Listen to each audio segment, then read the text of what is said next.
Okay, welcome back to your view here on Newsroom Africa. Of course, you can send us your view on hashtag 405 and tell us whether you think that independent candidates, should they be allowed to stand for office like it happens in all over the world or not. Send us those views, and we'll be talking about that now with Bulelani Mkotliswa, who is the convener at the New Nation movement. How are you? Oh, good. Thank you. How are you, Jay? No, fine. Thank you so much for coming through. So tomorrow we are in court, right? Yes. With a big case, and which I think has gone a lot more under the radar. I mean, there was not too many people talking about it. Tell us a little bit about it. Why have you pursued this kind of case that begins to challenge almost the status quo where the electoral system is concerned? Well, thank you, JJ, and thank you for having us here. Our case is really about the unconstitutionality of our electoral system or electoral law, electoral act. Well, Section 19(3)b says every adult citizen has a right to stand for public office and if voted for, hold that office.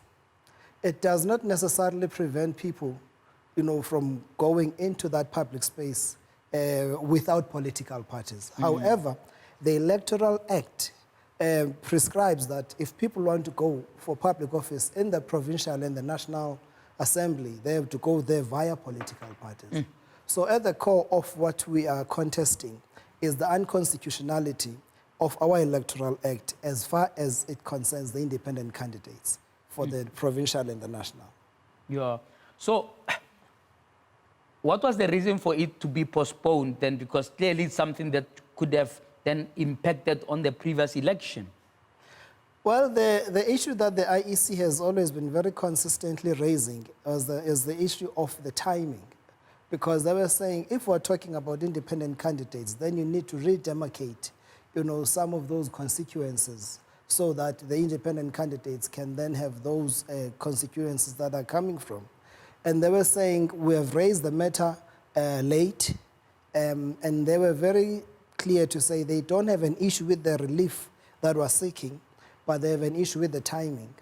What the relief were you seeking? Well, it was the fact that this Electoral Act must be deemed unconstitutional even before the elections.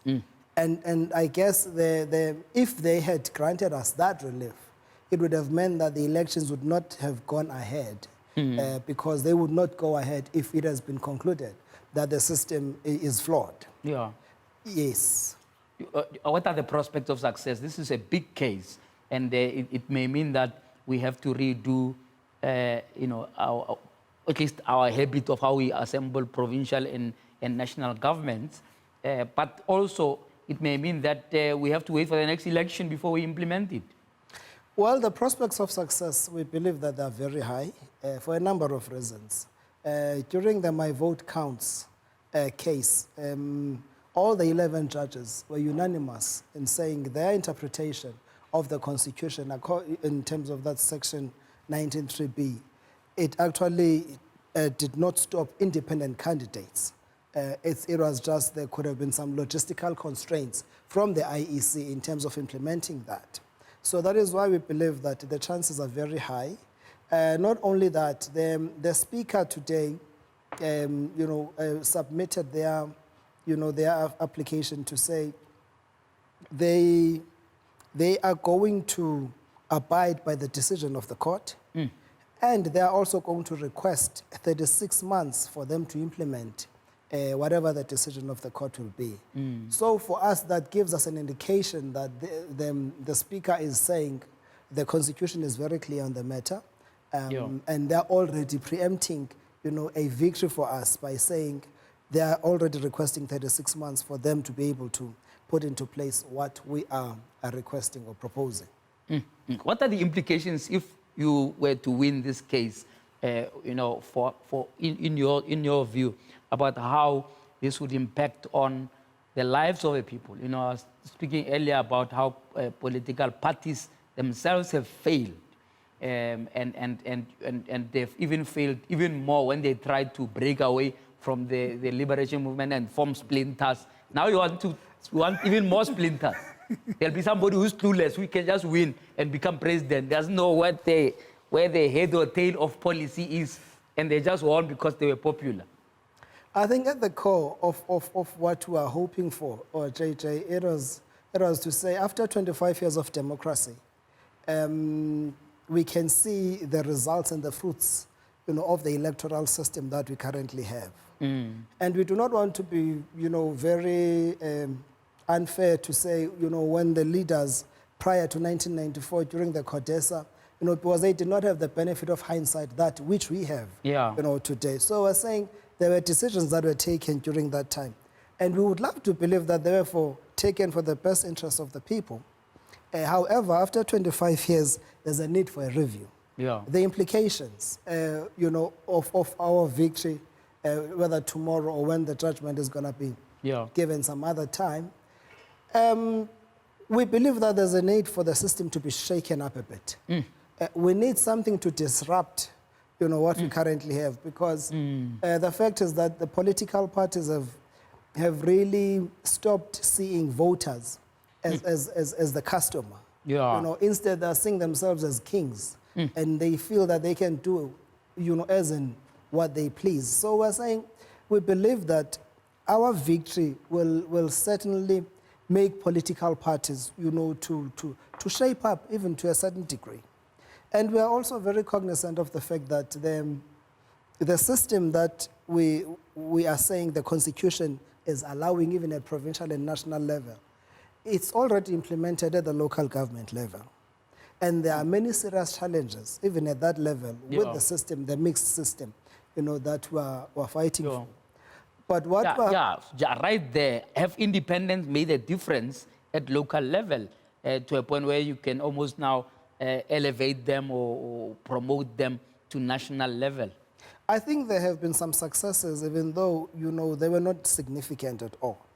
And we are saying, with the 25 years of that experience, or even less than that, maybe 20 years, I'm not sure when the mixed system was introduced at local government level, we're saying the learnings that we have gathered and gained, from that time, we should take them into account and say, okay, what have we learned? What has not worked at that level?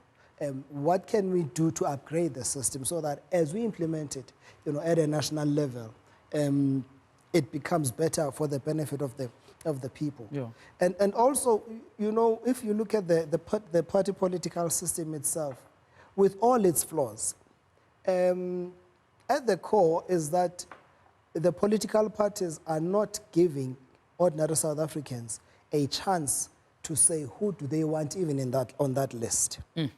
And even if people are rising up, protesting, banning schools and doing all sorts of things, political parties will say, if it's convenient for us to have this leader at this time, we are going to, even if you can bring a vote of no confidence, we are going to stand by this leader.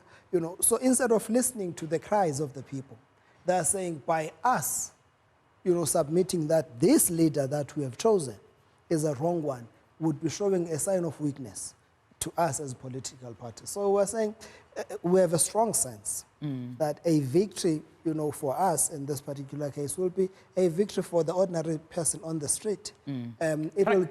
Practically, what will it mean? It means that somebody can run as premier of Gauteng without belonging to any party. You can just wake up one day and those say, limitations, I want to run, and then you'll be allowed to run, and you can form a government by yourself. That's what it means. But even more importantly, it will connect the people that are going, to Parliament, whether at a provincial level or National Assembly. It will connect them to the voters because, number one, if you, JJ, want to stand, for public office, you will have to convince the people, in your constituency to say, I am the right candidate.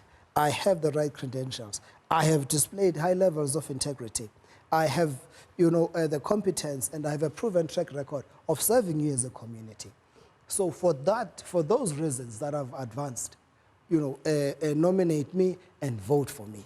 And I can come as Bulelani and say, well, I think I can do better than JJ.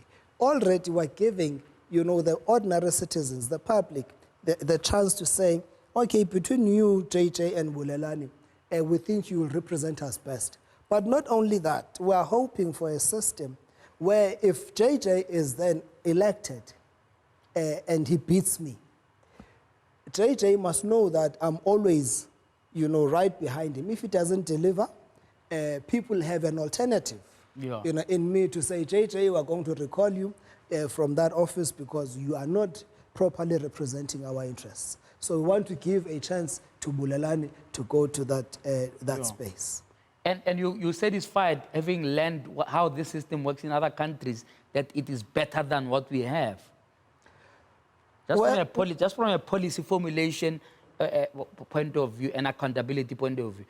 If the ANC, like now, they get rid of their mayor in KZN, they can replace them with one of their own, so the policy trajectory doesn't change. In a system of individuals, would have to fire that man, get a new one who will just throw out all of the policy things of the previous one. Doesn't it present some dangers there of just incoherence generally? Well, I think one of the reasons why that presents a danger is that the decisions are collectively taken at a national level. And yet you'll find that the issues that people of KZN are facing are not necessarily being attended to by that national position. So when we are now decentralizing the power and taking it to the communities, it means that even the person representing them, at the core, they will be representing the interests and the needs of that community. So even the policy decisions, it's the community that says, actually, as the community, to us, what is fundamental at this stage is schools. We don't have enough schools. Elsewhere they can say we have issues with roads. Elsewhere they can say we have issues with hospitals. So when you decentralize it, we are actually saying the power is going not only to reside with those communities, but the interests and the needs, the urgent needs of those communities are most likely to be attended to. All right. Okay, we'll discuss some more of that after the break. Do you think that the current political system, where political parties, instead of individuals, get your vote and then go and place people in parliament who you have no idea who they are, must be allowed to carry on, or is it time we put a stop to it? Send us your views about it on #YourView405.